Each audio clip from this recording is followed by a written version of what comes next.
जय राधा माधव, जय कुंज बिहारी।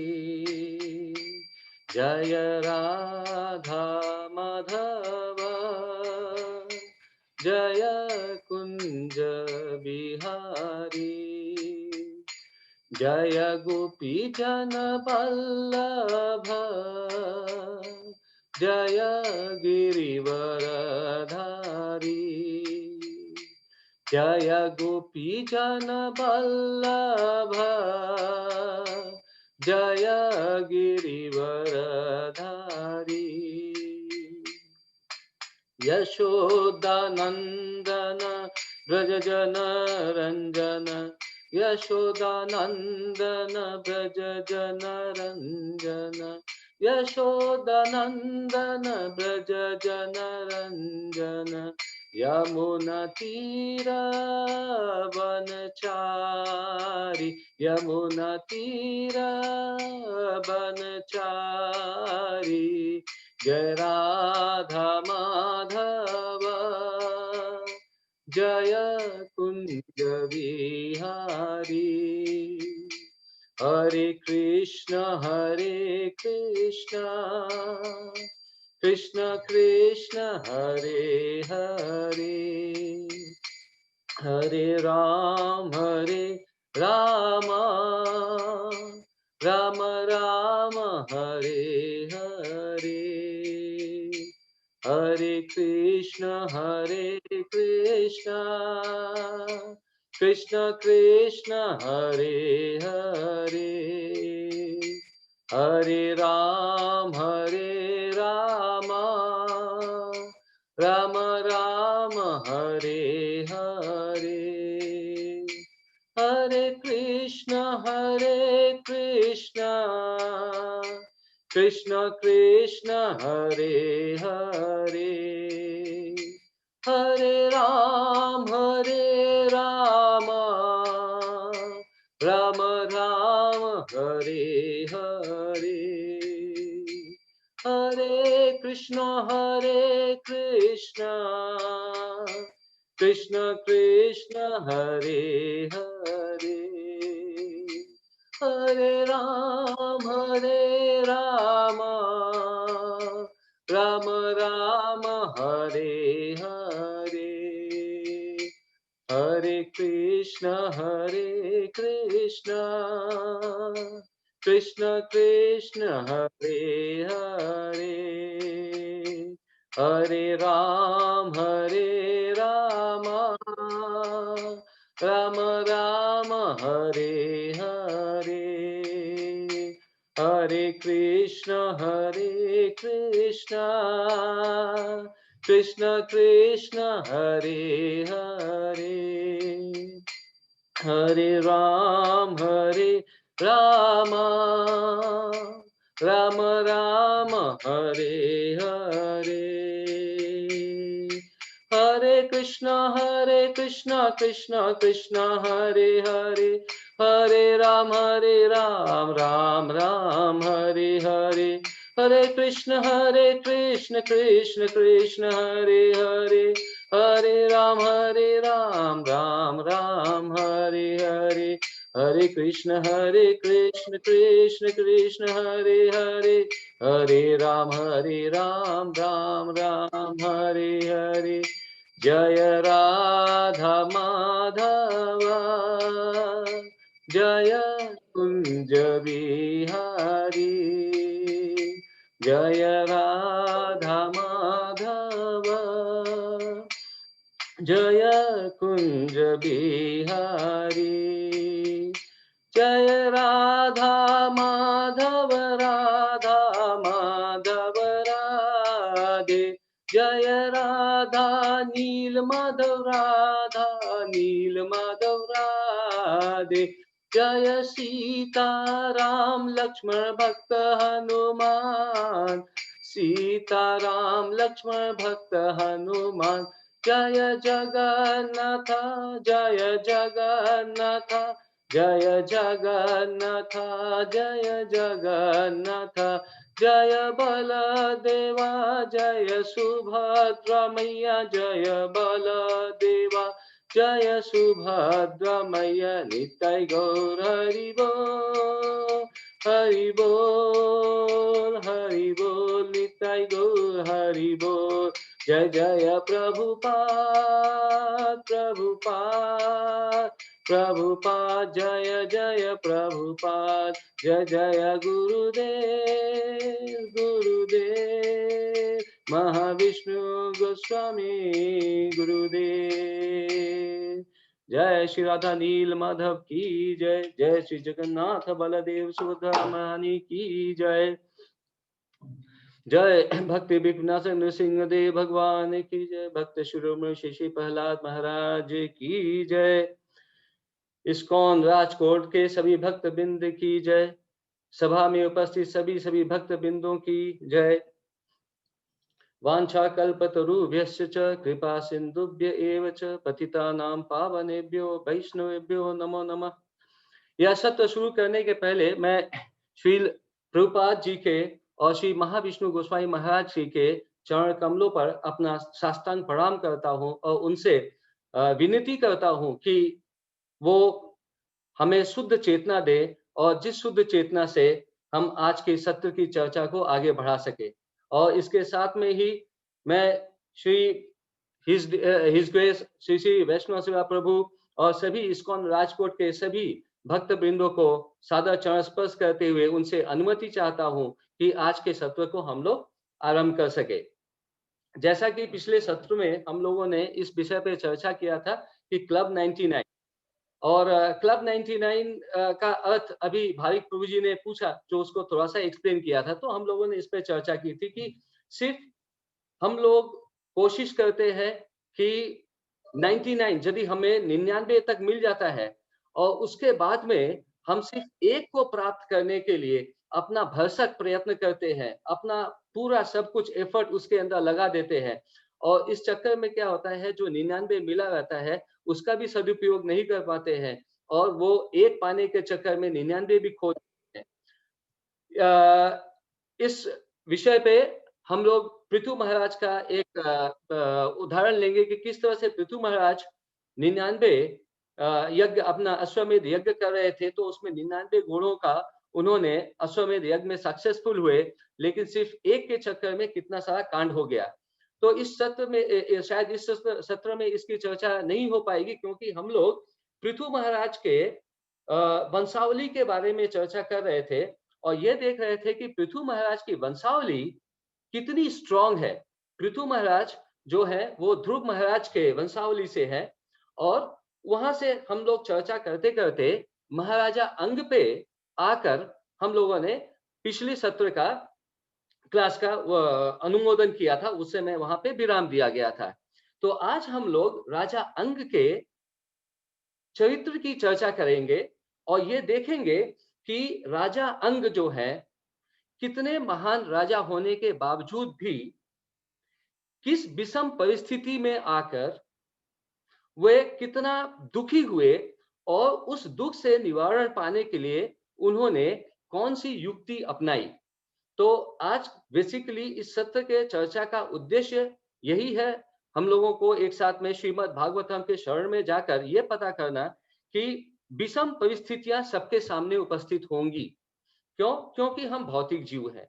चूंकि हम भौतिक जीव हैं और हमने भगवान के कॉन्स्टिट्यूशनल पोजीशन को हम लोगों ने चैलेंज किया है, जिसकी वजह से हम लोग यहाँ पर उपस्थित। तो चूंकि हम लोग भौतिक हैं, हम लोग यहाँ पर भगवान के कॉन्स्टिट्यूशनल पोजीशन को चैलेंज करने की वजह से यहाँ पर आए हैं, तो हम लोग गलतियां करेंगे।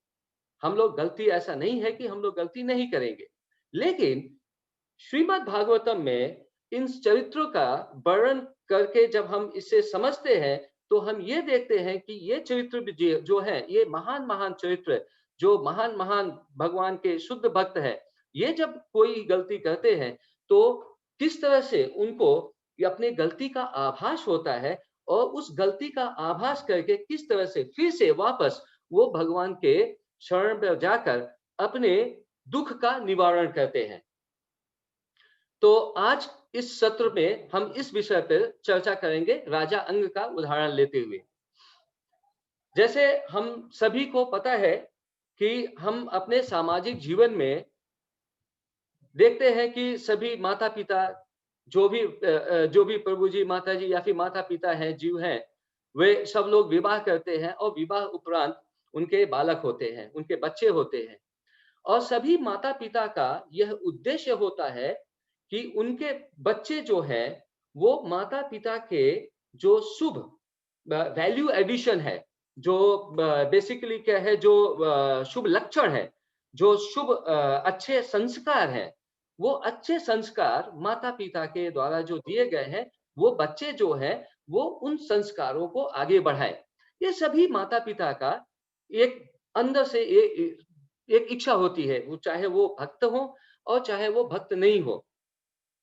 दिक्कत तब आती है जब माता-पिता की इच्छा कुछ होती है, उनके संस्कारों को बेस करते हुए, और उनके पुत्र या पुत्री उन बताए हुए रास्ते पर न चलकर किसी दूसरे रास्ते पर चलना शुरू करते हैं, तो माता-पिता को बड़ा कष्ट होता है। और जब ये कष्ट होता है, तो ये श्रीमद् भागवतम में बताते हैं कि ये कष्ट जो है, वो बहुत ही अनड्यूरेबल है, वो टॉलरेबल नहीं है। वो बहुत ही ये कष्ट इतना होता है कि वो टॉलरेट करना बहुत मुश्किल हो जाता है। राजा अंग के साथ में भी बिल्कुल यही हुआ था, और इसीलिए हम आज राजा अंग के चरित्र का वर्णन करेंगे कि किस तरह से राजा अंग के सामने भी यही विषम परिस्थिति आई, और राजा अंग कितना परेशान हो गए इस परिस्थिति की वजह से, और परेशान होने के बाद में वह क्या करके इस परिस्थिति से बाहर निकले। तो बेसिकली इस सत्र के कथा का उद्देश्य यही है, और इसी उद्देश्य को हम लोग अपने दिमाग में रखते हैं और आगे की कथा का श्रवण करते हैं श्री गुरुदेव की कृपा से। उसके पहले हम मंगलाचरण करेंगे, और मंगलाचरण करने के बाद में हम कथा का आरंभ करेंगे।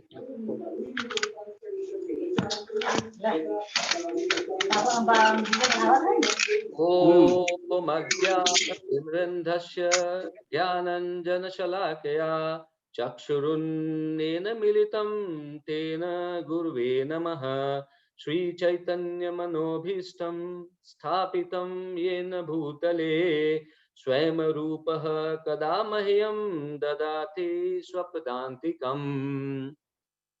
वन्देऽहं श्रीगुरुः श्रीयुतपदकमलं श्रीगुरून् वैश्वांस च श्रीरूपं साग्रजातं सहगण रघुनाथान्वितं तं सजीवं साद्वैतं सावधूतं परिजनसहितं श्रीकृष्णचैतन्यदेवं श्रीराधा कृष्णपादान् सहगण ललिता श्रीविशाखान्वितांश्च च।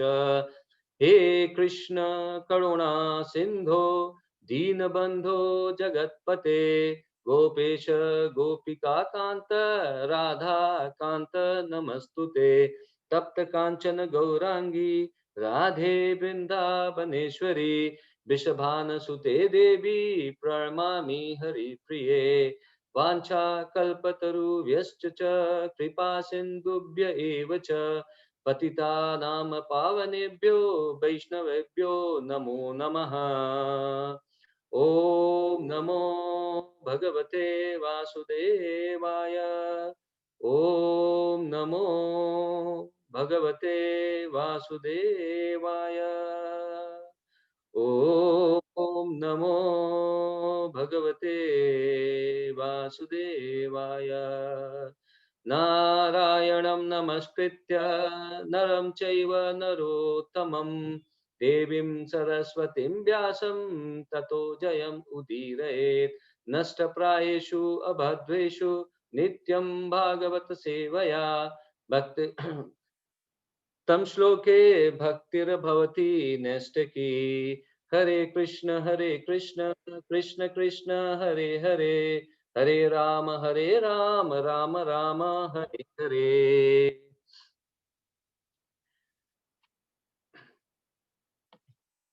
हम लोग आज श्रीमद् भागवतम के चौथे स्कंद में 13वें अध्याय के 43 नंबर वर्स से हम लोग आज शरण लेते हैं और आज के सत्र का आरंभ करते हैं।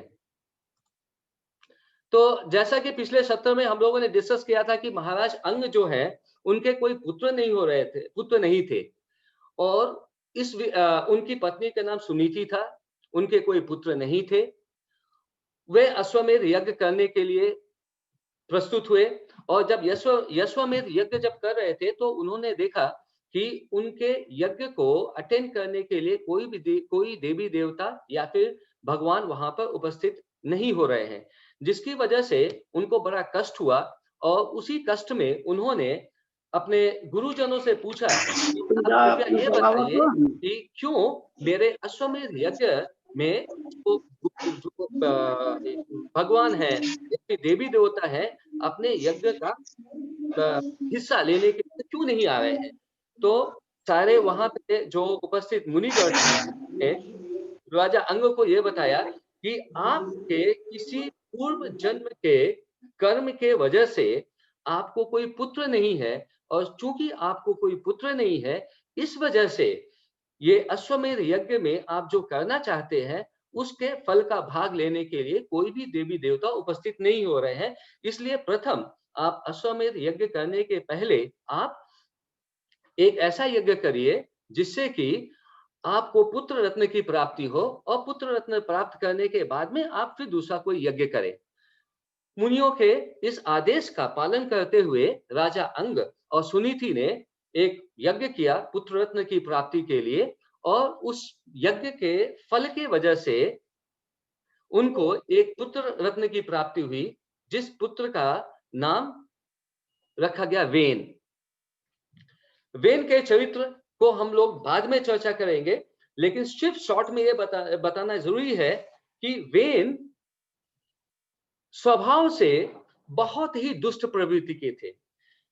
राजा अंग बिल्कुल एक शुद्ध महात्मा, और उनके पुत्र वेन बिल्कुल दुष्चरित्र और निरंकुश। वो इतने निरंकुश थे कि वो जब अपने दोस्तों के साथ खेलने जाते थे तो खेल खेल में उन बच्चों का वध कर देते थे, पशु का वध कर देते थे। तो वेन जो है वो बहुत ही क्रूर प्रवृत्ति के थे।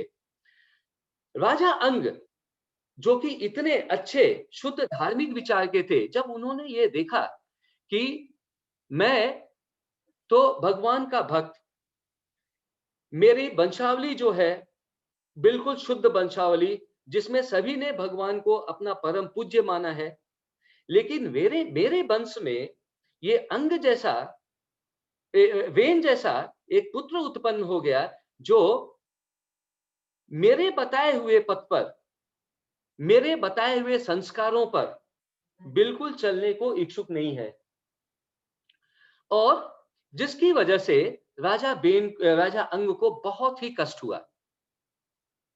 ये कष्ट किस तरह का हुआ, श्रीमद् भागवतम के हम इन श्लोकों के द्वारा इनको देखते हैं कि किस तरह से राजा अंग को अपने पुत्र वेन के चरित्र को लेकर, वेन के क्रियाकलापों को लेकर बहुत कितना कष्ट हुआ, ये हम श्रीमद् भागवतम के इस श्लोकों से जब चर्चा करते हैं तो हमें पता चलता है। श्रीमद् भागवतम के चौथे स्कंद का 13वां श्लोक, चौथे स्कंद का 13वां चैप्टर 4:13-43, प्रायेणाभ्यचरितो देवो ये प्रजा गृह मेधिनः कद अपत्य धृतम दुखम ये न विंदन्ति दुर्भरम।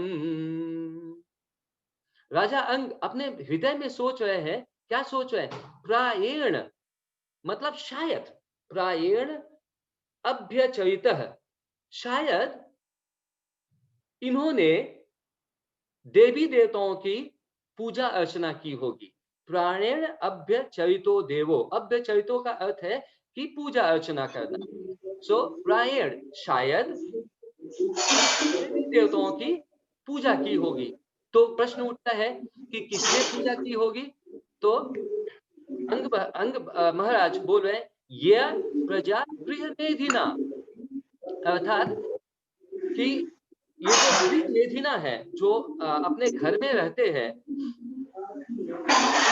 और जिनको कोई पुत्र नहीं, ये प्रजा जिनको कोई पुत्र नहीं है, इन्होंने शायद देवी देवताओं से पूजा अर्चना की होगी कि उनके पुत्र नहीं हुए। लोग पुत्र पाने के लिए से खुद स्वयं राजा अंग भी पुत्र पाने के लिए उन्होंने यज्ञ किया, लेकिन यहाँ पर राजा अंग उसको शायद रिपेंट कर रहे हैं, शायद शायद वो सोच रहे हैं कि शायद मैंने गलती की, और इसीलिए बोल रहे हैं कि प्रोबेबली प्रायण शायद जिनके ये प्रजा गृह मेधिना, जिनके कोई पुत्र नहीं है, ये प्रजा जिनके कोई पुत्र नहीं है, गृह मेधिना जो घर पे रहते हैं, उन्होंने शायद क्या किया होगा, अभ्यचरितो पूजा अर्चना की होगी, किसकी, देवों की। प्रश्न ये उठता है, पूजा अर्चना क्यों की? तो अंग महाराज बताते हैं, कद अपत्य भृतम दुखम, कद अपत्य अर्थात जो है बुरा पुत्र, कद अपत्य जो कि बुरा पुत्र है। बुरा पुत्र का डेफिनेशन क्या है? बुरा पुत्र का डेफिनेशन एज पर अंग महाराज वो ये है कि जो भी माता पिता के बताए हुए अच्छे संस्कार हैं, उन संस्कारों को न फॉलो करके अपने खुद के कुसंस्कार को फॉलो करके आगे बढ़ना, ये क्या है? ये जो बालक ये करता है, उसको कद अपत्य बोला गया है, उसको क्या बोला है? बुरा बालक। सो कद अपत्य भृतम दुखम, भृतम मतलब कि दैट इज द कॉज, दुखम वो दुख का कारण है। तो बुरा पुत्र है, वो दुख का कारण है। अब यदि वो दुख का कारण है, तो इससे कैसे उबरा जाए? बोले एन विंदन्ति दुर्भरम, ये न विंदन्ति दुर्भरम, अर्थात कि ये इतना दुख देता है, जो कद अपत्य है भृतम दुखम, वो इतना दुख देता है कि इस दुख से इतना तकलीफ होती है, विंदन्ति इतना तकलीफ होता है कि वो दुर्भरम, वो अनबियरेबल, अनटॉलरेबल, वो सहन शक्ति के बाहर है। अर्थात कि यदि कोई बुरा पुत्र है जो कि अपने माता पिता के बताए हुए सुविचार पर नहीं चलता है, उसकी वजह से माता पिता को इतना दुख होता है कि उस दुख से पार पाना, उस दुख को टॉलरेट करना, सहन कर पाना, ये बहुत ही मुश्किल का काम है। इसमें दुर्भरेन एक शब्द बहुत ही इंपॉर्टेंट है, जिसपे हम लोग थोड़ा सा यदि फोकस करें कि अंग किसके लिए उन्होंने अंग महाराज ने किसके लिए यज्ञ किया? पुत्र पाने के लिए। पुत्र कौन मिला? वेन। वेन कैसा था? बिल्कुल क्रूएल, बिल्कुल क्रूएल नेचर का। उसकी वजह से क्या हुआ? दुख हुआ, लेकिन दुख ऐसा छोटा मोटा दुख नहीं हुआ, दुर्भरम, अर्थात वो दुख ऐसा हुआ कि जिसको राजा अंग जो है सह नहीं पा रहे थे। प्रभु जी, माता जी, हम लोग भी अपने सामाजिक जीवन में यही देखते हैं कि कभी यदि पुत्र या पुत्री अपने माता पिता के बताए हुए रास्ते पर जब नहीं चलता है, तो माता पिता को इस विषय से कितना दुख होता है। माता पिता डेफिनेटली ये सोचते होंगे कि हम लोग तो ऐसे नहीं हैं, फिर ये क्यों ऐसा हमारे साथ में हो रहा है? हमारी न तो वंशावली में ऐसा कोई दिक्कत है, फिर हमारे साथ एक ऐसा हो रहा है कि हमारे जो पुत्र हैं या पुत्री हैं, वो हम लोगों के सुविचार को फॉलो नहीं कर रहे हैं, और इसकी वजह से बहुत सारा दुख मिलता है जो कि अनबियरेबल है, अनटॉलरेबल है, जो कि सहन शक्ति के बाहर है। इसके बाद में उस दुख में अंग महाराज आगे क्या बोल रहे हैं? यतः पापीयसी कीर्तिर अधर्मश्च महानृणाम् यतो विरोधः सर्वेषां यत आधीर अनन्तकः। यतः पापी यशी कीर्ति। यतः मतलब कि उस तरह के बुरे पुत्र से क्या होता है, पापी यशी, पाप युक्त जब कार्य होते हैं तो उससे क्या होता है, कीर्तिर, जो कीर्ति है, जो किसी के रेपुटेशन है, उस रेपुटेशन में सेध लग जाती है, उसका अपयश होता है। तो अतः यतः पापी यशी कीर्ति, तो उस पाप युक्त कार्य की वजह से जो उसके बालक कर रहे हैं, उसकी वजह से कीर्ति का नुकसान होता है, अपयश होता है। अपयश किसको होता है? दोनों को होता है, माता पिता को भी होता है और जो गलत काम कर रहा है उसको तो डेफिनेटली अपयश मिलता है। और इसके बाद में क्या होता है, कीर्ति का तो नुकसान हो गया, अपयश हो गया। अब इसके बाद क्या होता है? क्वेश्चन ये उठता है कि कीर्ति पे ही खत्म, मतलब कोई अपयश हुआ, इसके बाद में और तो कोई प्रॉब्लम नहीं है। तो अंग महाराज बताते हैं नहीं, नहीं, नहीं, सिर्फ यहीं पे खत्म नहीं हुआ। अधर्मश्च महान्यूनाम, चूंकि यहाँ पे कॉन्फ्लिक्ट ऑफ अंडरस्टैंडिंग होता है माता पिता और बच्चों के बीच में, इसकी वजह से क्या होता है, अधर्म पैदा होता है। अर्थात माता पिता चाहते हैं कि धर्म के रास्ते पे बालक चले, लेकिन बच्चा जो है अधर्म के रास्ते पर जब चलना शुरू होता है तो अधर्मस, तो अधर्म की अधर्म पैदा होता है। और च महान निर्णाम, निश्चय ही ये अधर्म होता है।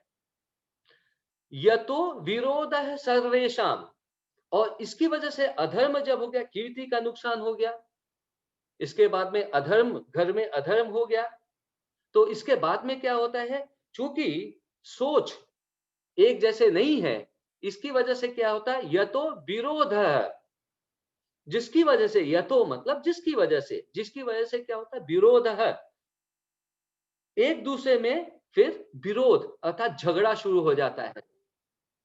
सर्वेशाम, सभी के बीच में, अर्थात घर में हो सकता है कि सिर्फ और सिर्फ पिताजी और पुत्र या पुत्री के बीच में मिसअंडरस्टैंडिंग हो, लेकिन जो झगड़ा होता है वो सिर्फ पिता और उस पुत्र या पुत्री के बीच में नहीं होता है, सभी लोग उसके अंदर इन्वॉल्व हो जाते हैं। पिता, माता, भाई, बहन, सभी लोग उस झगड़े में इन्वॉल्व हो जाते हैं। उस झगड़े में सब लोगों का पार्टिसिपेशन हो जाता है, सब पार्ट लेना शुरू करते हैं। अब प्रश्न ये उठता है कि कीर्ति तो गई, उसके बाद में घर में अधर्म का निवास स्थान हो गया, और जब अधर्म हो गया तो नेक्स्ट क्या हुआ कि विरोध है, फिर झगड़े शुरू हो गए। और फिर क्या यहीं पे एंड नहीं, जब अंग महाराज बताते रहे कि जब झगड़ा शुरू हो गया तब क्या हो गया, यत अधीर अनंत कह। अधीर, अधीर का मतलब होता है चिंता। तो क्या बोल रहे हैं कि यत, जिसकी वजह से, अधीर, चिंता, और कैसा चिंता हुआ, अनंत कह, जिस चिंता का कोई अंत नहीं है। तो इस श्लोक में भी आप देखेंगे, इसके पहले वाले श्लोक में, श्लोक नंबर 43 में जो एंड हुआ था, दुर्भरन, मतलब कि जिससे एंडलेस, जिसकी कोई सीमा नहीं है, उसका उससे उतना पेन होता है। और यहाँ पे क्या बोल रहे हैं कि अनंत कह क्या होता है, अधीर, अर्थात एंजाइटी, मतलब चिंता, एंडलेस चिंता, उस चिंता का कोई अंत नहीं है, इतनी चिंता होती है। अभी हम लोग यदि फिर से अपने सामाजिक जिंदगी में देखें तो हम पाएंगे कि ये कितना हम लोग सभी के लिए एप्लीकेबल है। हम लोग ऑफिस में काम करते हैं या फिर हमारे घर में है, ऑफिस में भी यदि कॉन्फ्लिक्ट ऑफ इंटरेस्ट होता है हमारे बॉस के साथ में और हमारे बीच में, तो वहां पे भी यही होता है। अर्थात जब भी कोई कॉन्फ्लिक्ट ऑफ इंटरेस्ट हुआ, चाहे वो घर पे हो, चाहे वो ऑफिस में हो, चाहे वो किसी भी सामाजिक प्लेटफॉर्म पे हो, तो इसकी वजह से जो गिफ्ट मिलता है, कॉन्फ्लिक्ट ऑफ इंटरेस्ट की वजह से, जब भी वैचारिक मतभेद जब भी होते हैं, तो वैचारिक मतभेद की वजह से जो गिफ्ट मिलता है, उसका उसके गिफ्ट का पहला ये होता है कि कीर्ति का अपयश होता है। अर्थात यदि हम अपने प्रोफेशनल लाइफ में देखें कि हो सकता है बॉस मेरा कुछ चाहता है, मैं कुछ करना चाहता हूँ और बॉस के अगेंस्ट में मैं गया, तो वहां पे क्या बॉस मेरे पीछे पड़ जाएगा या फिर मैं बॉस के पीछे पड़ जाऊंगा, जिससे या फिर उसको अपयश मिलेगा या फिर हमें अपयश मिलेगा या फिर दोनों को अपयश मिलेगा, क्योंकि काम तो ठीक से हो नहीं पाएगा। फिर अधर्म वहां पे पैदा होगा, विरोध होगा, विरोध की वजह से झगड़ा होगा और झगड़ा की वजह से चिंता होगी। यदि हम प्रोफेशनल लाइफ में है, कॉन्फ्लिक्ट ऑफ इंटरेस्ट की वजह से क्या चिंता हो सकती है कि हो सकता है मेरी नौकरी चली गई, जी बॉस गुस्सा हो गया तो ये तो पक्का है कि हो सकता है नौकरी चली जाए। और इसी तरह से यदि घर में जो यहाँ पे पर्टिकुलरली श्रीमद् भागवतम में जिस परिप्रेक्ष्य में हम लोग जो चल रहे हैं उस उदाहरण पे लेते हैं, तो हम देखते हैं कि यदि माता पिता और बच्चों के बीच में कॉन्फ्लिक्ट ऑफ इंटरेस्ट है या फिर मिसअंडरस्टैंडिंग है, तो उसकी वजह से डेफिनेटली अपयश होगा, घर में अधर्म पैदा होगा और इसके बाद में विरोधाभास की स्थिति पैदा होगी।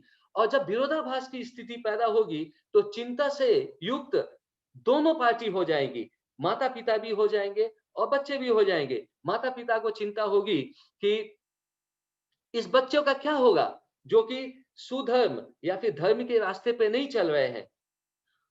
उनको ये चिंता होगी कि बच्चे जो है वो किसी भी स्थिति में गलत रास्ते पे न चले, वो सही रास्ते पे चले, तो उनको ये चिंता होगी। और ये चिंता जो है, चूंकि कोई सलूशन सामने नहीं दिख रहा है, इसलिए ये चिंता जो है वो एंडलेस, जिसका कोई अंत नहीं है, वो एंडलेस चिंता होती रहेगी उसको। अब हमने देखा कि किस तरह से महाराज अंग बोल रहे हैं कि वो जीव बहुत खुश होंगे जिस जीव को, और वो जीव जो है उन्होंने देवी देवताओं की शायद पूजा की होगी, जिनको ऐसा पुत्र नहीं मिला या पुत्री नहीं मिली जो कि अधर्म के रास्ते पे चले। और इसके बाद में अंग महाराज फिर से 44वें श्लोक में ये बता रहे हैं कि जब पुत्र या पुत्री या फिर किसी भी सामाजिक स्थिति में हम देखें यदि कॉन्फ्लिक्ट ऑफ अंडरस्टैंडिंग मिसअंडरस्टैंडिंग होता है, तो उससे किस तरह से अधर्म आता है, कीर्ति का नुकसान होता है और इसके बाद में अंत एंडलेस हमें चिंता मिलता है एज ए गिफ्ट। अब इसके बाद में अंग महाराज फिर से क्या बोल रहे हैं, कस्तम प्रजापदे संवये मोह बंधनम आत्मनः पंडितो बहुमन्येत यद अर्थाः क्लेशदा गृहा।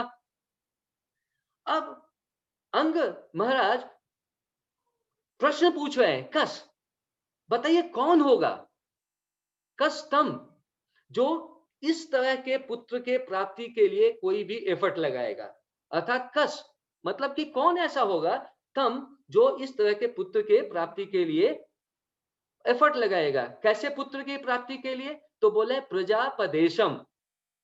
प्रजापदेशम का अर्थ क्या है, प्रजापदेशम का अर्थ है कि वो पुत्र जो केवल नाम मात्र के लिए पुत्र है, जो कोई रिस्पॉन्सिबिलिटी नहीं समझ रहा, जो अपनी जिम्मेदारी को नहीं समझ रहा है, जो ये नहीं समझ रहा है कि किस तरह से अपने माता पिता के वैल्यूज को आगे बढ़ाना है, गुरु महाराज के वैल्यू को आगे बढ़ाना है, वो ये नहीं समझ रहा है। तो जी माता जी, इस परिप्रेक्ष्य में हमें एक चीज समझना चाहिए कि जब हम पुत्र के बारे में चर्चा कर रहे हैं, तो सिर्फ ऐसा ही नहीं है कि केवल एक फैमिली में माता पिता और उनके पुत्र, ऐसा नहीं है।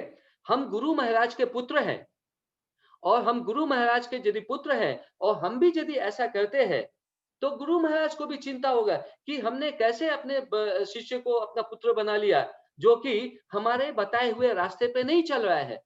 और इसकी वजह से गुरु महाराज को भी चिंता होगी और हमें भी चिंता होगी कि हमें चिंता तो नहीं होगी क्योंकि हम तो उस रास्ते पे चल ही नहीं रहे हैं। लेकिन चूंकि महाराज बिल्कुल सत्य धार्मिक है, बिल्कुल सत्य के पथ पर चल रहे हैं, कृष्णा कॉन्शियसनेस के पथ को आगे बढ़ाने की कोशिश में है और ये चाहते हैं महाराज हमें हमसे ये उम्मीद करते हैं, ये चाहते हैं कि हम भी महाराज के बताए हुए रास्ते पर भगवान के नाम, रूप, गुण की चर्चा करते हुए भागवत और भागवत जैसे भक्तों का अनुसरण करते हुए, अनुगमन करते हुए हम अपने जिंदगी को कैसे संभालें। हम अपने जिंदगी को संभालने जब की चिंता जब नहीं करते तो डेफिनेटली महाराज को ये बहुत चिंता होगी कि ये कैसे हमारे शिष्य हैं जो कि जरा सा भी एफर्ट नहीं लगाते हैं। तो इसी परिप्रेक्ष्य में अंग महाराज ये प्रश्न पूछ रहे हैं कि कस्तम प्रजापदेशम, कि ऐसे पुत्र का जो कि सिर्फ नाम मात्र, प्रजापदेशम सिर्फ नाम मात्र का है, क्या फायदा, उससे क्या होगा। वह बोले निश्चय ही वह मोह बंधनम आत्मनः, उससे ये निश्चित है, वह मतलब निश्चित है क्या होगा, मोह मोह बंधनम आत्मनः, उससे क्या होगा कि मोह के पास में ये जो आत्मा है, ये जो आत्मा है ये मोह के बंधन में फंस जाएगी। कैसे मोह के बंधन में फंस जाएगी। मोह के बंधन में ऐसे फंस जाएगी कि माता पिता की इच्छा है कि पुत्र अच्छे रास्ते पे चले, अच्छे रास्ते पे जब नहीं चल रहा है तो वो और भी एफर्ट लगाएगा कि नहीं और भी हम कुछ करें ताकि ये अच्छे रास्ते पे चले, उसको कुछ पनिशमेंट देगा, उसको प्यार से समझाएगा, संभालेगा। और इसकी वजह से क्या होगा कि वो धीरे धीरे करके मोह में फंसता जाएगा, उसी मोह में फंसता जाएगा। तो ये बोल रहे हैं कि मोह ये निश्चय है कि जो इस तरह का बालक है जो कि सिर्फ नाम मात्र का है, वो निश्चय ही मोह बंधन, मोह पाश में बांधने के लिए उस जीव को एकदम बिल्कुल वो तैयार रहता है। और यदि वो मोह में बांध दिया तो इसका मतलब क्या है कि इससे कोई मुक्ति नहीं है। तो इसके बाद में बोल रहे हैं पंडितो बहुमन्येत, अंग महाराज बोल रहे हैं कि ये जो बुद्धिमान व्यक्ति है, पंडित बुद्धिमान व्यक्ति है, वो क्या करेंगे। यद अर्थ क्लेशदा गृहा, उनका ये मानना है, पंडित बहुमन्येत मतलब जो इंटेलिजेंट जो इंसान है, जो इंटेलिजेंट आत्मा है, जो जीव है, उनका ये मानना है कि यद अर्था क्लेशदा गृहा, अर्थात कि यथ अर्थात मतलब कि ये जो इस तरह के पुत्र हैं, इस पुत्र की वजह से क्या होगा, निश्चय ही घर में क्या हुआ, पेनफुल सिचुएशन हो जाएगा, क्लेशदा क्लेश होगा।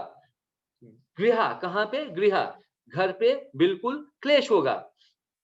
तो यहाँ पे अंक महाराज ये बताने का कोशिश कर रहे हैं कि कौन सा ऐसा बुद्धिमान व्यक्ति है जो कि इस तरह के नाम मात्र पुत्र को पाने की इच्छा रखेगा, जिसका कोई वैल्यू नहीं है। कस्तम प्रजापदेशम वै, प्रजापदेशम ऐसे प्रजापदेशम पुत्र को कौन पाने का कोशिश करेगा। क्यों, क्योंकि यद अर्था क्लेशदा गृह, इस तरह के पुत्र क्या करते हैं, मोह बंधन अबंधनम आत्मनः, ये इस तरह के पुत्र मोह में, मोह के बंधन में बांधते हैं, जिसकी वजह से जीव जो है वो भगवान को अपने आप को समर्पित नहीं कर सकता है। और सिर्फ इतना ही नहीं, घर में क्लेश भी भरपूर होगा, घर में मिजरेबल कंडीशन पैदा हो जाएगा। अब इसके बाद में अंग महाराज को समझ आ गया कि ये जो सिचुएशन उनके सामने जो उपस्थित है, इस सिचुएशन में वो कुछ भी नहीं कर सकते हैं। उन्होंने अभी तक अपने तरफ से पूर्ण प्रयास करके अपने पुत्र वेन को सुधारने की कोशिश की, लेकिन अब उन्हें ये रियलाइजेशन हुआ, अब उन्हें ये प्रतीत हुआ, उनके हृदय में ये महसूस हुआ कि उनकी कोई भी क्षमता नहीं है कि वो बेन को सही रास्ते पर लेकर आ सके। फिर अपनी भावनाओं को प्रकट करते हुए महाराज अंग क्या बता रहे हैं? कद अपत्यम वरम मन्ये सद अपत्याच छिचम पदात् निर्विदेत्य गृहान मृत्यो यत क्लेश निवहा गृहा। कद अपत्यम वरम मन्ये, अर्थात कद अपत्यम मतलब बुरा पुत्र, वरम मन्ये मैं ये मानता हूं कि ये मेरे लिए वरदान है। आप इसके पहले जैसे थोड़ा सा यदि रिकंसाइल करें तो हम लोग ये अभी तक यही चर्चा कर रहे थे कि राजा अंग जो है, महाराज अंग जो है, पुत्र नहीं होने की वजह से परेशान थे। पुत्र हुआ तो इसके बाद में उनको लगा कि ये तो बहुत गलत रास्ते पे चला, उसको पूर्ण ढंग से सुधारने की कोशिश की जाए, नहीं सुधार पाए। तब जाकर उनको ये रियलाइज हुआ कि कद अपत्यम वरम मन्ये, कि ये जो बुरा पुत्र है, ये मेरा मानना है कि ये मेरे लिए वरदान है ना? आश्चर्यजनक बात कि कोई हम लोग अपने समाज में देखें और वहां पे देखें कि किसी एक फैमिली में कोई पुत्र जो या पुत्री बहुत ही गलत ढंग से अपने जिंदगी को जी रहे हैं, कृष्ण भावना मित जिंदगी में अपने को नहीं लेकर चल रहे हैं, तो कोई भी ये सोचेगा या फिर जगन्नाथ भगवान के सामने जाके बोलेगा कि हाँ भगवान आपने बहुत अच्छा किया, ये मेरे को इस तरह के पुत्र या पुत्री देके आपने बहुत अच्छा किया, ये आपने मेरे लिए वरदान दिया है। लेकिन महाराज अंग यहाँ पे इसी से शुरू कर रहे हैं, कद अपत्यम वरम मन्ये, ये जो बुरा पुत्र है ना मेरे लिए वरदान है। सद अपत्याच चुचान पदार्थ, सद अपत्याच मतलब कि अच्छे पुत्र की अपेक्षा, सद अपत्याच मतलब अच्छे पुत्र की अपेक्षा। क्यों? छुचाम पदार्थ, छुचाम पदार्थ, पदार्थ मतलब होता है कि सोर्स, मतलब कि जो भी छुचान मतलब होता है कि शोक, तो शोक की उत्पत्ति का कारण चूंकि बुरा पुत्र है, कद अपत्यम है, तो इस वजह से कद अपत्यम जो है सद अपत्यम से अच्छा है। अर्थात कि अच्छा पुत्र जो है शोक नहीं देगा, बुरा पुत्र जो है वो शोक देगा, और शोक कितना देगा? एंडलेस, जिसकी कोई सीमा नहीं है, इनफाइनाइट अमाउंट ऑफ इनफाइनाइट शोक देगा। और वो पुत्र जो शोक देगा वो मेरे लिए वरदान है। छुचान पदार्थ जो कि सोर्स ऑफ शोक है वो मेरे लिए वरदान है। अब प्रश्न ये उठता है कि अचानक से अंग महाराज को ये क्यों सूझ गया? अभी तक तो ये नहीं समझ आ रहा था कि ये मेरे लिए वरदान है, वेन जो है वरदान के रूप में आए हैं। अचानक से इनको ये कैसे समझ आ गया कि अब ये वरदान है हमारे लिए? तो अंग महाराज क्या बोल रहे हैं? निर्विदेत्य गृहाम्बत्यो। निर्विदेत्य का अर्थ होता है डिटैच होना, अपने को उससे अलग, उससे अपने को अलग कर लेना। निर्विदेत्या किससे अलग कर लेना? गृहान, घर से अपने को अलग कर लेना। अर्थात इसका ये नहीं सॉरी, इसका ये नहीं मतलब है कि घर से कोई छोड़ के भाग जाए, निर्विदेत्य गृहान घर से छोड़ के भाग जाए, नहीं। जिस तरह से भौतिक चीजों में इस जीव ने अपने को लगाया हुआ था, इस मोह में कि किसी भी हालत में हमें अपने इस पुत्र को सुधारना है, और जिसकी वजह से वो भौतिक कार्यकलापों में और भी उलझता गया, और जो कृष्ण को समर्पित करके कार्य करना चाहिए था वो नहीं कर पाया। तो निर्विदित्य का अर्थ यही है कि अपने को इन भौतिक चीजों से डिटैच कर लेना, अलग कर लेना, और अपने को आध्यात्मिक चीजों पे लगाना। तो निर्विदित्य गृहान मत्यो, अर्थात कि जो एक जीव है, मत्यो मतलब वो जीव जो अपने को मुक्ति, अपने अपने लिए मुक्ति चाहता है, उसके लिए ये बहुत इंपॉर्टेंट है, ये बहुत जरूरी है कि वो किसी भी हालत में अपने को निर्विदेत्य गृहान स्थिति पर ले आए। निर्विदेत्य गृहान स्थिति का मतलब है कि अपने को भौतिक चीजों से हटाकर अपने को आध्यात्मिक चीजों पर लगाए, अपने को भगवान के चरण कमलों पर लगाए, अपने को गुरु महाराज के चरण कमलों पर लगाए। वैष्णव जितने वैष्णव एसोसिएशन करे, वैष्णव के संग करे और वैष्णव के पद चिन्हों का पालन करते हुए भगवान के रूप गुण लीला का वखान करे, विस्तार करे। निर्विदेत्य गृहान मत्यो का अर्थ ये है। तो ये तब संभव है जब मोह नहीं है। और ये कब मोह कब नहीं होगा? जब कद अपत्याम होगा, जब वो बुरा पुत्र होगा, वो इतना बुरा कर देगा, वो इतना बुरा कर देगा कि वो एकदम अपने को समझ लेगा कि नहीं, ये मेरे से तो अब संभव नहीं है, अब ये मेरे लिए वरदान है। और ये वरदान किस लिए है? अब मैं घर छोड़ के या फिर अपने को भौतिक क्रियाकलापों से हटाकर मैं अपने को आध्यात्मिक क्रियाकलापों पे लगाऊंगा। और इसके बाद में क्या बोल रहे हैं? यत क्लेश निवहा गृहा। क्यों? क्योंकि इस बालक की यत क्लेश, इस बालक की वजह से, बिकॉज ऑफ होम, जो कद अपत्यम है, ये कद अपत्यम मतलब बुरा बालक की वजह से निवहा गृहा, जो घर है, वो घर जो है कैसा हो गया है? वो एकदम पूरा नरक बन गया है। तो इस नारकीय घर से मुक्ति अर्थात इस भौतिक जीवन से मुक्ति। ये भौतिक जीवन कैसा है? ये एक अंधे कुएं की तरह है। अंधे कुएं में तो गिर गए, निकलने का कोई भी उपाय नहीं है। और निकलने के लिए सिर्फ और सिर्फ तभी संभव है जब हम भगवान के चरण कमलों पर अपने को समर्पित करें, गुरु महाराज के चरण कमलों पर अपने को समर्पित करें, वैष्णव के चरण कमलों पर अपने को समर्पित करें और ये समझे कि जो भी भगवान ने हमें प्रोवाइड किया है, जो भी हमें जो भी भगवान ने हमें हमारे सामने उपस्थित सिचुएशन किया है, ये मेरे कर्म की वजह से है। अंग ने भी ऐसे कर्म किए थे जिसकी वजह से उनको वेन जैसा पुत्र प्राप्त हुआ। तो इसी तरह से हमारे सामने भी इस तरह की कोई जब विकट स्थिति पैदा होती है, तो ये विकट स्थिति जो है वो सिर्फ और सिर्फ इसलिए पैदा होती है कि हमने कुछ पूर्व जन्म में या फिर इस जन्म में कुछ ऐसे कर्म किए हैं, जिस कर्म के फल की वजह से हमारे सामने जो स्थिति पैदा हो रही है, ये मेरे भाग्य है, यही मेरा भाग्य है।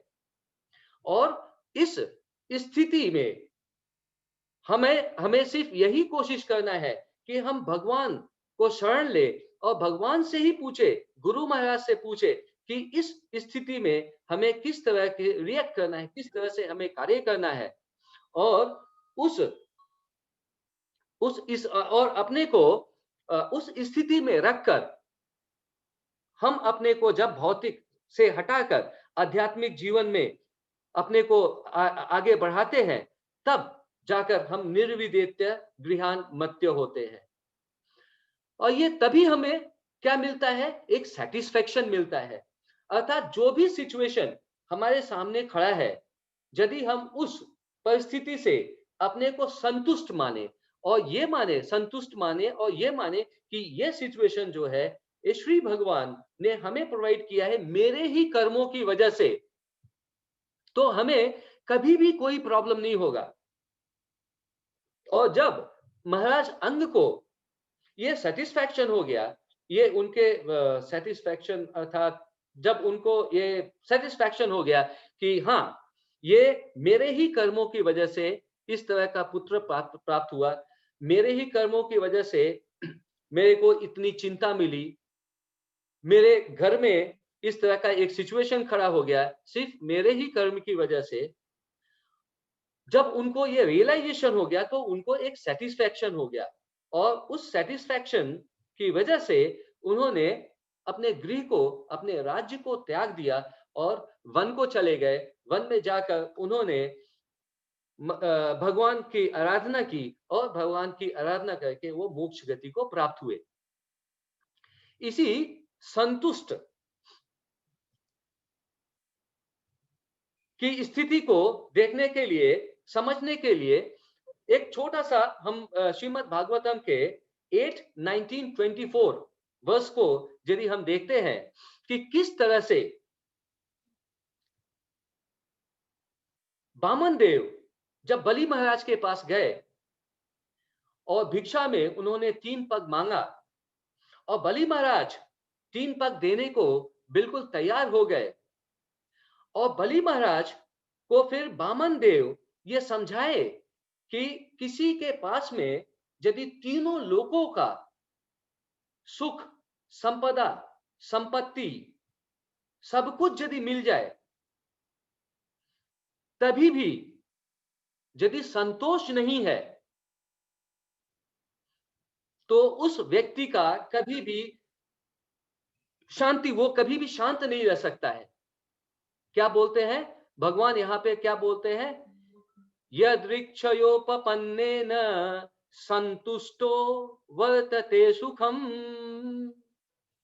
न संतुष्ट त्रिभिर्लोकैर अजीता तम अजीतात्मनोपाशिदा पशादितः। अर्थात यद इच्छा, मतलब कि इच्छा हमको सभी को पता है, इच्छा। तो यहाँ पे यद इच्छा मतलब कि भगवान की इच्छा से जो भी हमें अपने कर्म के द्वारा प्राप्त होता है, यद इच्छा का अर्थ यही है, as offered by the supreme authority according to one's karma। ये भगवान, वामन भगवान बलि महाराज को समझा रहे हैं कि जो भी भगवान के द्वारा प्रदत्त अपने कर्मों के द्वारा जो भी मिलता है,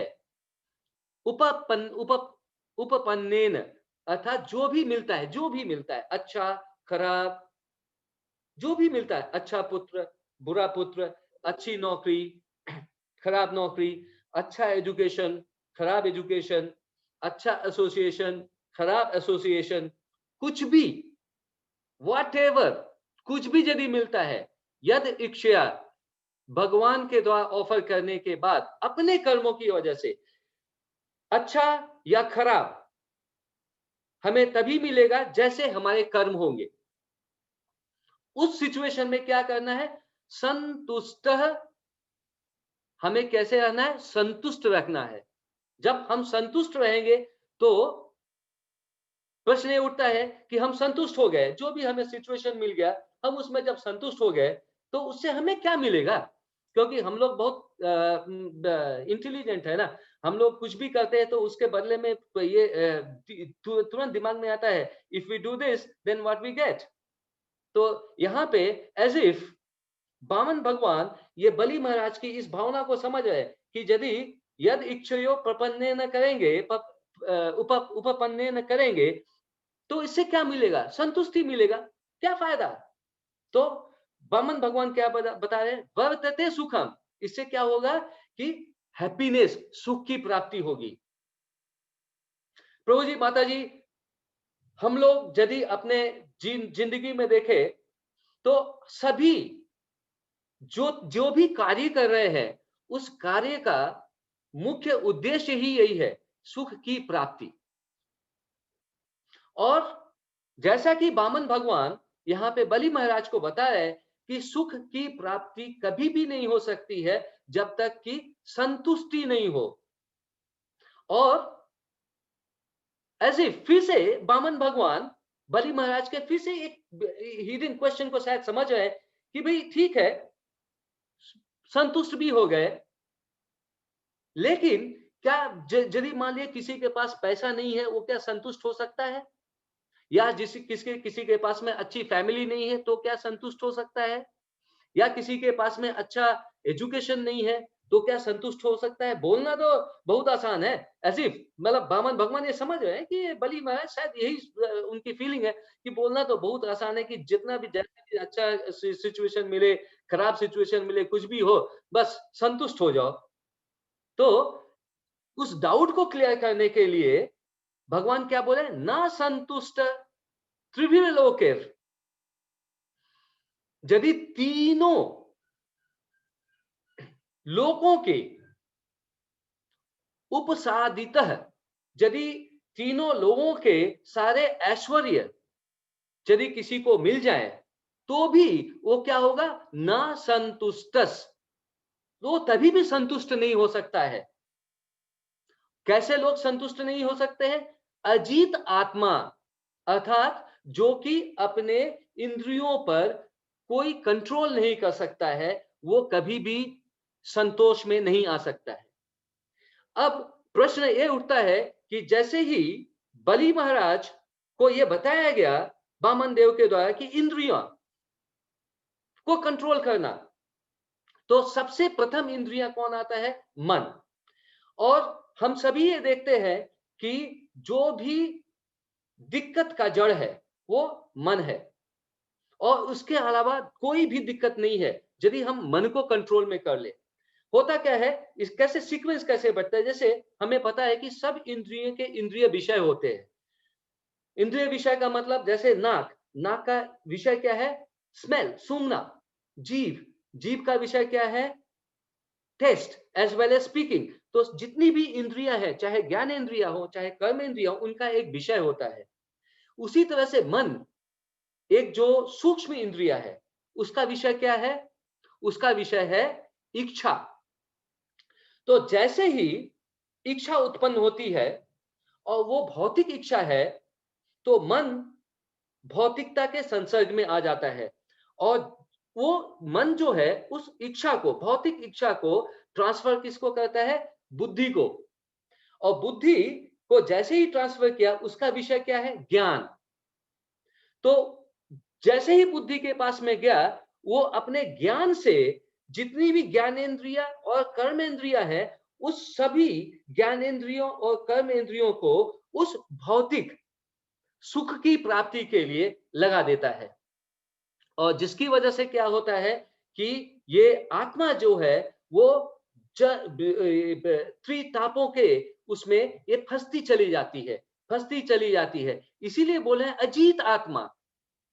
वामन देव यहाँ पे इसीलिए बोल रहे हैं अजीत आत्मा, कि जो अपने सेंस पे कोई कंट्रोल नहीं कर सकता, और सेंस शुरू ही होता है मन से। और इसका यदि हम फ्लिप साइड देखें कि जैसे ही हमने अपने मन को गुरु महाराज के चरण पर, वैष्णव के चरण पर और भगवान श्री कृष्ण के चरण बिंद पर जैसे ही हमने लगाया, और उस लगाकर जो भी हमने इच्छा जाहिर की, वो क्या हो गया? वो आध्यात्मिक इच्छा हो गया। इच्छा वही है, जैसे मेरे को खाना है, मेरे को भूख लगी है, हमें खाना है, इच्छा वही है। लेकिन यदि हम ये सोच के करते हैं कि मुझे अपनी इंद्रिय तृप्ति के लिए यदि खाना है, यह है भौतिक इच्छा। और यह भौतिक इच्छा अपने को कर्म के बंधन में बांधते रहेगी। लेकिन इसी इच्छा को यदि हम आध्यात्मिक में कन्वर्ट कर ले, और यदि हम यह बोले कि हमें भगवान के, जगन्नाथ भगवान के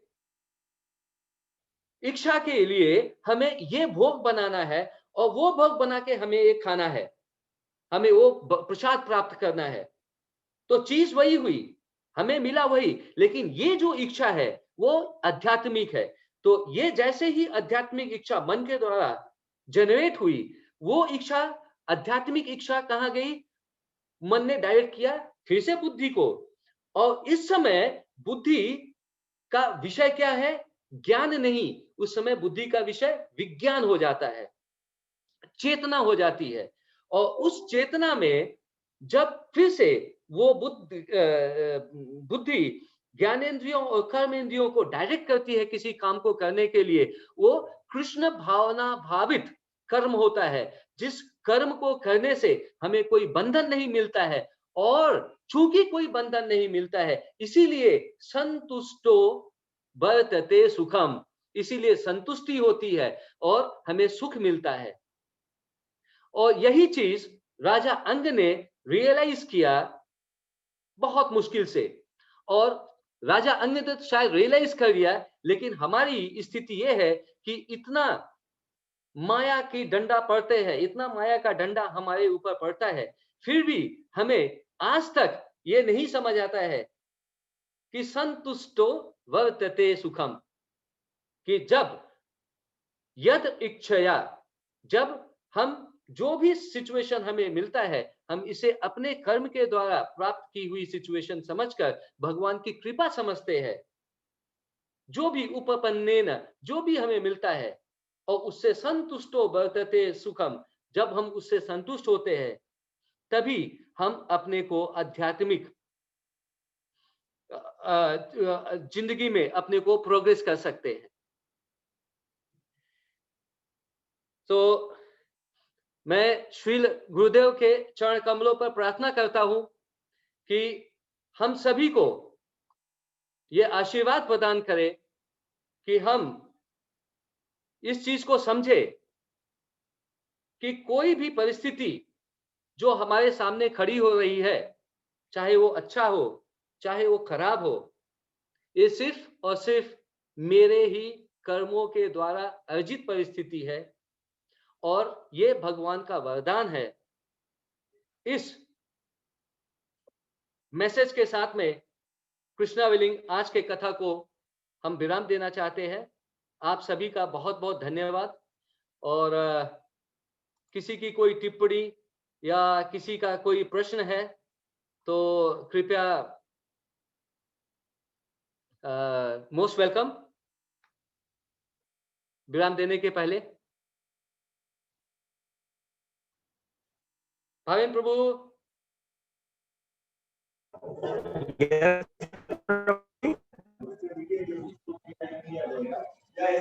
तो अब हम ये लेक्चर की पूर्णाहुति की तरफ आगे बढ़ते हैं।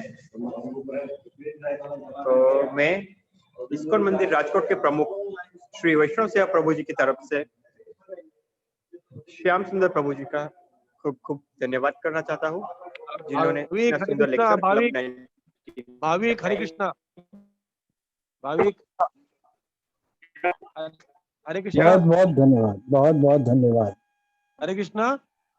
हाँ जी प्रभु जी, हरे कृष्णा प्रभु जी। हरे कृष्णा। श्याम सुंदर प्रभु दंडवत प्रणाम। प्रभु जी बहुत बहुत दंडवत प्रणाम प्रभु जी। बहुत अच्छा लगा आपकी आवाज सुन के, बहुत दिनों के बाद। नहीं, मैं पूरा लेक्चर सुन रहा था, पूरा सुना मैंने, बहुत ही सुंदर। खाली मैं एक ही बात बताना चाहता, एक्चुअली क्या हो रहा है प्रभु जी, अभी हमारे जो मंदिर के भक्त है और वो यहाँ का सब लॉकडाउन सब खुल गया है ना, तो सभी लोग ऐसे कुछ एंगेज हो गए कि अभी कुछ लोग बोलते टाइम का बोल रहे हैं, कुछ ये कर रहे हैं, इसलिए सभी लोग ज्वाइन नहीं हो पा रहे। लेकिन अभी मैं वापिस सबको पुशअप करना चालू कर दिया है कि भाई आप भले 10 मिनट 15 मिनट आपको जितना समय मिले, क्योंकि अभी कोई लोग जर्नी में, कोई अभी घर पे पहुंचते होंगे, क्योंकि अभी लॉकडाउन खुल गया, पहला घर पे थे ना, इसलिए मैंने कल से सबको पुशअप करना चालू किया है। हम भी मिस करना नहीं चाहते हैं। और इधर वो अभी मंदिर के भक्तों का ऐसा हो रहा है कि हम 2 टाइम, सुबह 10 से लेके दोपहर में 1 बजे तक, शाम को 5 बजे से लेके 7:30 बजे तक दोनों टाइम पुस्तक वितरण करने को जा रहे हैं। जी जी जी। हाँ, दोनों टाइम पूर्ण। तो लेकिन फिर भी मेरा प्रयास चल रहा है कि धीरे धीरे वापिस, क्योंकि वक्ता का उत्साह और श्रोता का उत्साह दोनों का बढ़ना चाहिए। ये मेरी भी फर्ज है। तो जरूर मैं और प्रयत्न करूंगा कि किस तरह ज्यादा से ज्यादा लोग ज्वाइन हो सके, क्योंकि आपके मुख से जो ये अमृतवाणी निकल रही है भगवान की, संतों की, ये सभी जीवों के हृदय तक पहुंचना ये बहुत जरूरी है प्रभु जी। तो ऐसे हम बने रहेंगे। बहुत बहुत धन्यवाद प्रभु जी। बस आपको आपसे इंस्पायर लेने के लिए, आपको इंस्पायर करने के लिए नहीं, आपको इंस्पायर देने के लिए मैं इसे बहुत सुंदर, हाँ, बहुत बहुत अच्छा लगा प्रभु जी, बहुत अच्छा। नहीं प्रभु जी, आप लोगों का बहुत बहुत आशीर्वाद है प्रभु जी, महाराज का बहुत आशीर्वाद है हम लोग के ऊपर में। उन्हीं की वाणी है, उन्हीं की वाणी है जो हम लोग आगे बढ़ाने का प्रयत्न कर रहे हैं, और हम लोग के अंदर में ऐसी कोई क्षमता नहीं है। जय हो। आपके दर्शन भी हो गए प्रभु जी, जय हो। तो मैं जरूर हम प्रयास करेंगे। और ऐसे मैं प्रभु एक चीज अभी बोलो। मैं ये बोलना चाहता हूँ, सर्वेश्वर प्रभु जी भी हैं, और शायद अपने तो श्यामचंद्र प्रभु भी है शायद, श्यामचंद्र प्रभु जी भी है, और मनोहर कृष्णदास प्रभु जी है क्या? वो रोज रहते, आज शायद नहीं है। तो मैं पूछा सर्वेश्वर प्रभु जी से, चूंकि वो मेरे आइडल है, तो प्रिय आप कुछ बताइए, कोई टिप्पणी या फिर कोई एडिशन प्रभु जी, वो हम लोग के लिए कोई वैल्यू एडिशन प्रभु जी। बहुत ही सुंदर आप बोलते हैं, सुंदर कथा कहते हैं, उसमें प्रश्न रहता नहीं, असल में इतने ढंग से आप उसको समझा ही देते हैं कि उसमें और क्या ऐड करें। आप देखिए, और वो जो समय की बात हो रही है ना, मैं आधे घंटे लेट हो चुका हूँ ऑलरेडी, लॉकडाउन खुल चुका है, हम लोगों का काम चालू हो चुका है। अब मैं भागने की तैयारी में था, लेकिन मैंने कहा क्लास तो खत्म करके जाएंगे। तो ये बहुत बहुत समस्या धन्यवाद। हमारे सामने चालू हो गई है। अब मैं कभी-कभी मैं खुद भी क्लास मिस करूंगा, इसलिए कि मीटिंग्स वगैरह रहती है तो मुझे टाइम से पहुंचना ही पहुंचना होगा। जी Yes. जी तो जी जी ये है, लेकिन आपकी कथा आपकी कथा या किसी भी भक्त की कथा जब मैं प्रयास यही करता हूँ कि रोज सुनूं और सुनता भी हूँ रोज। पर यह है कि Yes. अब थोड़ा-सा इधर-उधर हो सकता है, अब क्षमा चाहूँगा ज़रूर इसके लिए। नहीं कोई बात नहीं प्रभु जी, कोई बात नहीं प्रभु जी कि सभी वो समझ सकते प्रभु जी कि अपने को कर्म तो करना ही है, भगवान को शरण में के अपने को कर्म तो Yes. करना ही है, उससे तो भाग सकते नहीं है। या नहीं, बहुत ही सुंदर रहा आपका प्रवचन और जो भी बातें आप बता रहे हैं। आप लोग इतनी सूक्ष्म चीज़ों को निकाल ले रहे हैं भागवत की कथा से। हम भी कई बार इन चीज़ों को पढ़ते रहते हैं, लेकिन इतनी गहराई में इतना नहीं जाते हैं जितना आप नीचे जा कर के उसको अच्छी तरह से निकाल करके हमारे सामने ले आ देते हैं। बहुत, बहुत अच्छा है ये। तो ये सब आप ये लोग का आशीर्वाद है प्रभु जी। आपकी दिव्य दृष्टि जो है उसके अंदर पहुँच जाती है और उसको निकाल सर्वेश प्रभु, हरि बोल प्रभु जी, सर्वेश प्रभु, हरे कृष्ण, हरे दंडवत प्रणाम। हरे कृष्णा, दंडवत प्रणाम प्रभु। आपके दर्शन हो गए, बस हमारा आपको दिन पूरा ठीक हो गया। आज बहुत सुंदर आप आज ने आपका अलग स्वरूप भी देखने को मिला हमको, इसके लिए भी हम धन्यवाद इसके लिए भी धन्यवाद देते हैं, बहुत धन्यवाद प्रभु जी। इसीलिए ओके, मैं थैंक यू। आजकल जो है स्मार्टफ़ोन पे ही कथा सुन पा रहा हूँ, इसलिए कि कब कहाँ रहूँगा कुछ पता नहीं, तो हम इसी से अपना चालू कर देते हैं। ठीक है फिर आज के कथा का यहीं पे फिर समापन किया जाए फिर आप लोगों का आशीर्वाद से। हरे कृष्णा, दंडवत हरे प्रणाम। कृष्ण प्रभु, वांछा कल्पतरुभ्यश्च कृपा सिंधु कृपादेव च पतितानां पावनेभ्यो नमो नमः। हरे कृष्ण कृष्ण वैष्णव कृष्ण हरे हरे, हरे राम राम राम हरे हरे।